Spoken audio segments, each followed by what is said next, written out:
Welcome to another YouTube video. This is a little bit awkward. I just got back from Lithuania. Typically what happens after a meet, I just competed. I take the week off, but given the performance that I had, can't do that. There's a lot of big things that are gonna be in the work in the next half year. I can't sit idly by and just like let time go by as I'm not doing anything. So when I touched down, I hit Joey. I was like, what's the game plan? Because I'm gonna go work out Monday. I'm not gonna stop lifting until we compete again. So he sent me the game plan. I went to the grocery store, got a lot of groceries. I have such a refreshed mindset going forward. I decided to stay a decent amount of time in Lithuania to enjoy the IPF Worlds experience because I looked at it as like a mini vacation. And I knew that once I touched down on US soil, it's up. I'm excited to build. And today's the first day that we're gonna be building. So it's gonna be a jam-packed day. I have bench. And then on top of that, I'm gonna do a full-on bodybuilding workout because this has been months since I've been able to do something like that. And I'm excited to do that today. Then after that, we have some errands to run, some things to pick up, and then we come back home and rest. And then I have some exciting news to let you guys know. And then obviously I feel like a lot of you guys are gonna be here because the title is gonna be something in the lines of like what happened at IPF Worlds and my explanation of thoughts, concerns, and things going forward. Let's start this video off on some good fucking vibes. Let's go to the gym and lift some damn weights.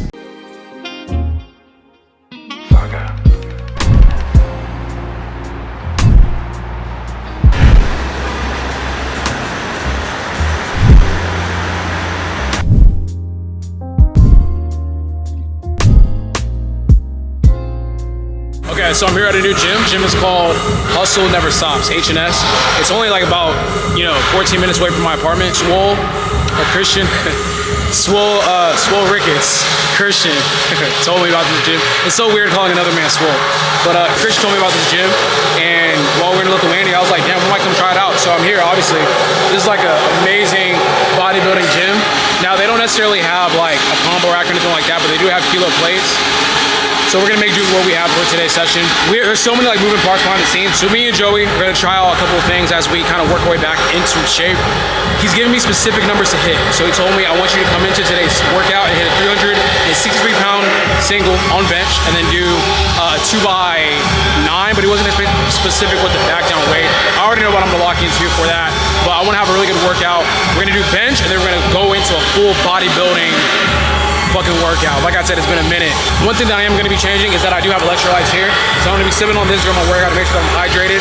For those of you guys I do not know, most of the times I just kind of like muscle through my workout and it's hot as fuck. This is a gym with no AC in Houston, Texas. So I'm already, you guys can't see it, but I'm already sweating and dripping. So enough yapping, time to get to work.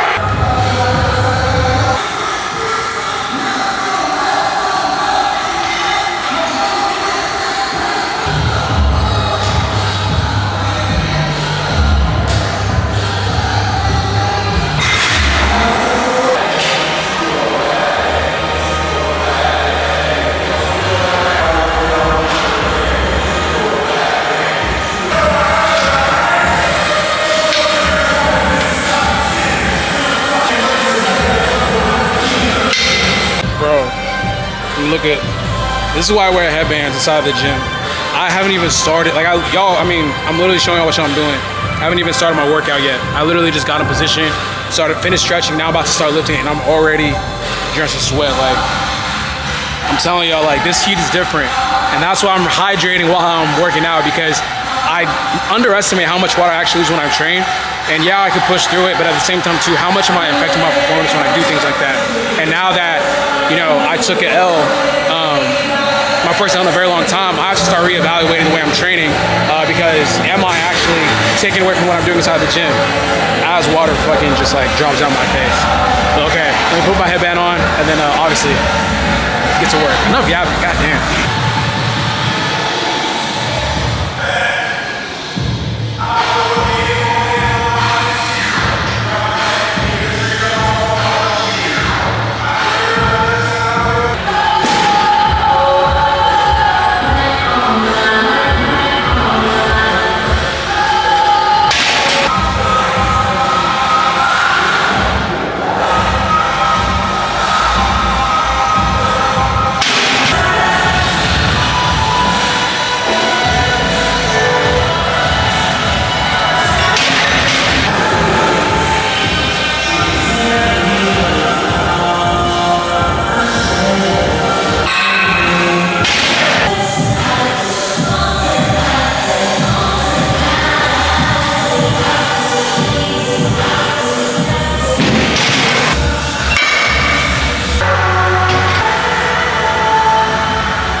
Not too bad.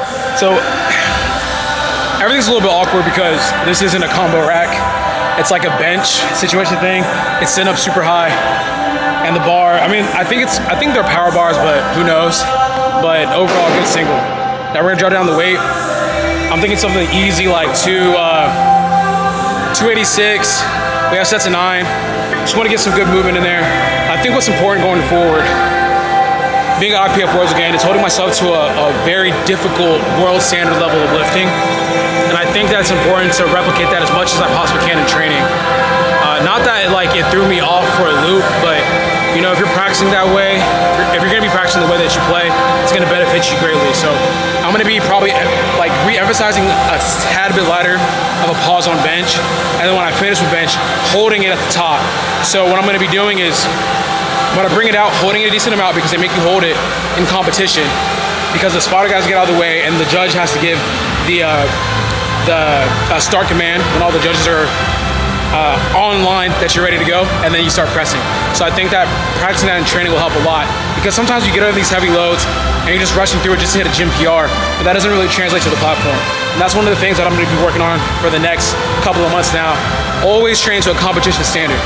So let me drop the weight down. I'm gonna work my way, like I said, 286-ish, and then move on to bodybuilding.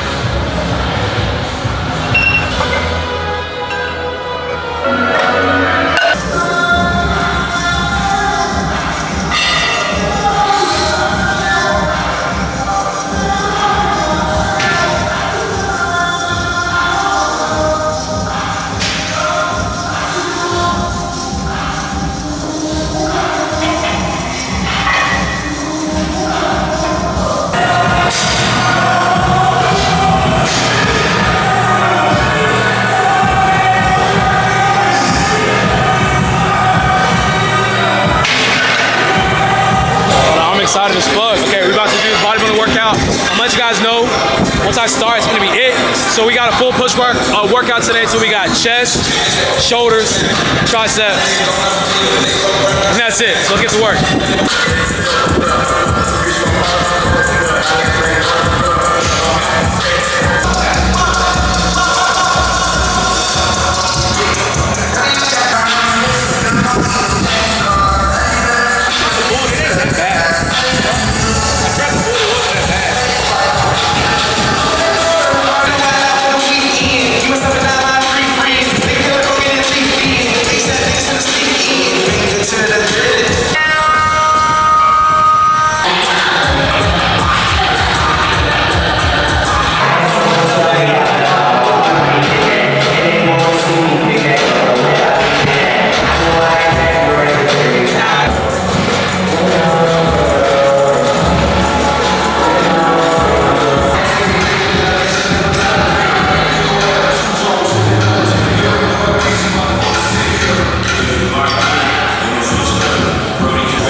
guys, here at Roman Empire. George just handed me over some dope ass lights.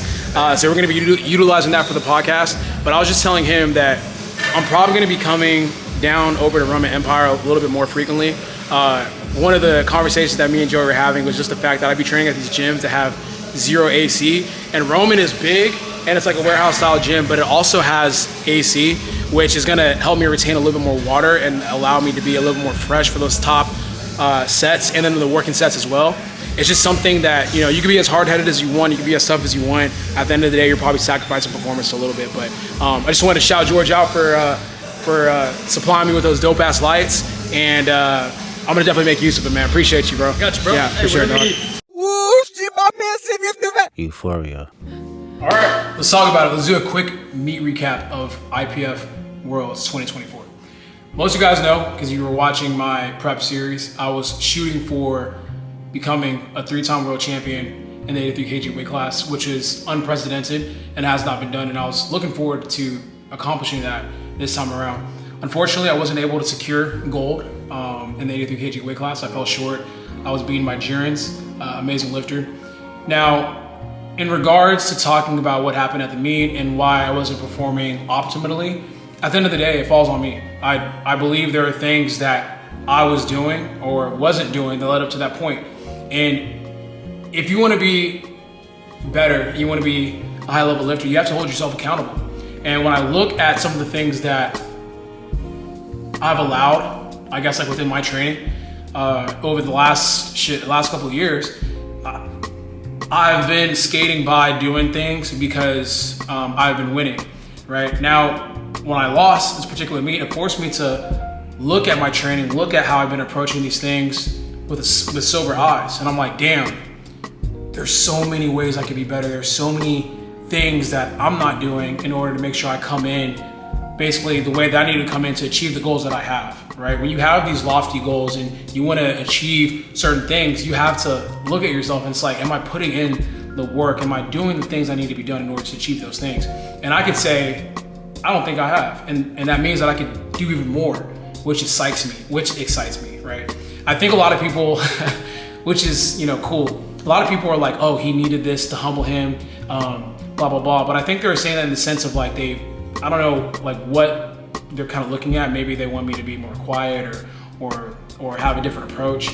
If anything, I feel like this loss is giving more confidence. And it's like, damn, look at all the things that you're not doing. Now we get to get back in the lab and do those things and see what happens. Like to me, it's more excitement, it's more confidence. I'm even more just enthused to come back to training and come back to the drawing board and see what could I do better? Like how could I be better? So there's not much excuse on my end. I looked at it like this. I always told myself, whenever you go into these meets, it's very possible that you could lose. There's so many things that could go wrong. You could get, you know, tough judging. Your weight cut goes wrong. You just forget how to execute on meet day. There's so many things that could go wrong, and I've always been thankful for all the meets that I've won because I understand that there is a culmination of things that came together that allowed me to secure that victory. And with me falling short this time, it allows me and it forces me to look at things I need to do better. So let's talk about the meet. So I feel as though I was kind of transparent with my videos. I wasn't all the way confident with the preparation that I had. This was like the most difficult prep that I've ever had. It wasn't very good. I just wasn't confident with that. But leading into the meet, I'm like, yo, there's still a total I could put together that could win. And I felt like that was enough. And it unfortunately wasn't. And thankfully it kind of wasn't, because that forced me to once again go back into the lab and look. But let's just talk about, you know, like the little things that I could have done better. Was obviously like, for whatever reason, I don't know what propelled me to come to the meet so late, right? Or to the meet venue so late. So this meet was in Lithuania, or Druskin in Kai, Lithuania. That's a mouthful. And I flew in Sunday and I competed Tuesday. So I only had, you know, a day and a half to kind of get myself prepared, which was a big mistake on my part. I normally would have never done that, but I think it was like subconscious overconfidence, thinking that, you know, I only have to do X amount in order to win. And then on top of that too, weight cut was just was a little bit more difficult to execute just because, you know, my flight got delayed, or I couldn't make my flight on Saturday because it was overbooked. Then it moved to Sunday. And it's just like, this is why you need to book flights way ahead of when you're actually gonna be stepping on the platform, because mistakes like that could happen, and it ends up getting into a situation that creates a scenario that you probably don't want. So now weight cutting was a little bit iffy, but once I got to the venue and I got to the platform, I felt fine. I felt pretty solid in my personal opinion. And then people are making a big deal about the jury overruling my squat attempt. I don't really have much to say. To me, I look at it like I need to be better. I need to just squat all the way down to where I get 3 white lights. I know a lot of people are like, oh, you got robbed and you should have got the squat. When you're looking to point the finger, you just end up not getting better. And I feel like this is just another opportunity to focus on depth and get deeper. Like, there should be no like thought of me missing a squat due to depth. And unfortunately, I got a red, and that allows the jury to look at the squat and be like, no, he didn't get that lift. You know, it's funny because I was like, if I get any reds on squat, it's gonna get taken away 100%. Just the way that IPF Worlds was trending at that time. And yeah, I think overall, there's so many things in training that I'm so excited to change. And I don't want to give you guys too much because I'm gonna be doing it over the next couple of months now. But yeah, just not a good meet, not good execution on my part. And that makes me excited because I know I can do better. And I'm gonna be working on that for the next 6 months, because 2 things. Let me see if I can find it. Let me grab something real quick. Okay, with me securing 2nd place, I was able to be invited to the first ever Raw World Games in Chengdu, China next year, 2025. So I'm gonna be stepping, like, this is as close to the Olympics as we're gonna get in powerlifting until we actually get into the Olympics. So this is from the IPF, so congratulations on your success at 2024 World Classics Powerlifting Championships in Druskininkai, Lithuania. The IPF is delighted to invite you to participate in the 2025 World Games in Chengdu, China. This is like a dream come true. I would have never thought that this would be possible, being invited to the fucking World Games. This is literally like a step below the Olympics, and to be this close, I'm truly honored. So I'm fucking excited. We also got this cool panda. So that's fucking amazing. See, man, I ended up yapping too long and I filled up my SD card. So I'm gonna try and make this part as short as possible. But like I was saying earlier, I was actually able to get invited to Sheffield as well. I was informed of that yesterday, and I'm super fucking excited. Basically, when I finished up competing, we were just kind of waiting to see what the other weight classes would do, and if I would have to get to a point where it'd be a wild card spot. But I secured it off of my total being 100-point-something% over the world record, which I'm extremely thankful for. So I'll be seeing you guys in Sheffield at the end of January in fucking Sheffield, UK. Excited about that. But I wanted to touch up on something very briefly that I think is super important. And it's the fact that I failed, right? I fell short of my goal. And I wanted to kind of like let people know it's okay to fail. It's perfectly fine that it happens. I don't think anyone is exempt from failure. And people need to understand that losing is a part of success. There's no one in life, there's no one in society that has ever just woke up and won at everything. Oftentimes, losing is what's gonna propel you the furthest to that win and to that victory. And that's what makes it so special. Having these moments where you're tested and challenged is when you figure out who you truly are, right? You get hit, 5 times, you get up 6, you get pushed down and beat up, but the test of true character is someone that's able to work through adversity. And I know a lot of people are celebrating and dancing on my grave and saying, this is what I deserve and it's karma, and hopefully his ego hopefully gets humbled and all that kind of stuff. If anything, I feel like this competition and this failure and this moment of me falling short of my goals has actually made me more confident and more motivated than ever. I feel like I know my work ethic, I know my attention to detail, and I know that this is something that's gonna propel me forward. If anything, I'm excited to see what this is gonna bring. I'm excited what version of me will emerge from taking such a strong L. For me, whenever I sat back, immediately after competition, I reflected and I started immediately thinking about all the things that I could change and all the things that I could work on to be better. And that gave me so much more confidence because I know I'm gonna come and do it. And I just thought it was funny to see a lot of people say like, yes, like this is gonna mess him up and he's washed and all this kind of stuff. And I'm like, no, like, I don't think that. And I think with this loss comes a newfound appreciation for the process, and I'm super thankful for that. And I'm thankful for everyone that has been invested enough to hate and to also show love. And I appreciate everyone that has reached out to me and, you know, checked up on my mental health and my well-being. But I'm doing great. I'm perfectly fine, and I'm excited for the next 6 months to lock in and do what I need to do in order to become a better lifter. You know, that's the challenge for the next 6 months, and I'm willingly accepting it, and I think it's an amazing thing.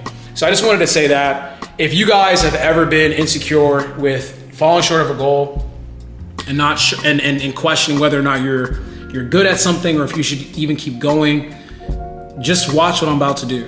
Watch what I'm about to do. I'm looking to show you guys how you bounce back from that type of shit. Don't have your confidence wavered. Don't let people tell you how you should feel. Don't let people push you down. Don't let people say you can't do shit. Like, no, figure out what you about. I've lost before. I've lost before, and I've come back so much stronger. And now I'm just gonna tighten up my process, and I know that it's gonna create something amazing and beautiful at the end of it. So I just wanted to get that out. My experience at IPF Worlds this year was truly amazing. And I'm about to start crying because I'm about to speak on something very briefly that really touches my heart. But just the fact that people watching my YouTube videos has created a new wave and generation of lifters that I'm so fucking thankful for, because that's like the biggest compliment that you could give me in this space, in my personal opinion. Like, just knowing that people have picked up a barbell, people have joined the sport just off of watching the YouTube videos that I put out, kind of journaling my journey in this crazy niche ass sport has now grown to new heights that I have been dreaming about, right? Like, I had so many lifters come up to me and it's like, yo, I remember watching your videos when I was 16 and now I'm here at IPF Worlds about to compete. I'm like, what? Like, what the fuck? Like, man, that shit means a lot to me. I'm not gonna cry on camera. You ain't gonna catch me crying on camera, but that shit means a lot to me. Like, man, it's just so surreal. And the amount of love that I got on the international stage, like, people from different countries, like this dude from Ireland was talking to me about how he used to watch my YouTube channel, and then he started doing powerlifting, and he was in fucking Druskininkai, Lithuania, powerlifting. And that shit is so beautiful to me. There's so many different stories that I was hearing and so many just amazing moments. And man, that shit just makes me so appreciative. And I never take for granted the voice that I have, the influence that I have, the platform that I have. And it just makes me want to give back more and find different ways to do that, because I feel like I'm not doing enough, and it feels as though like maybe I should be doing enough to give back to the community.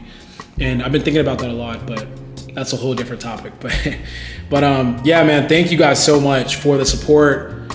Thank you guys so much for the hate, for the discourse. I love it. It shows that powerlifting has grown so much to a point where now I feel even more like an athlete. Like I got like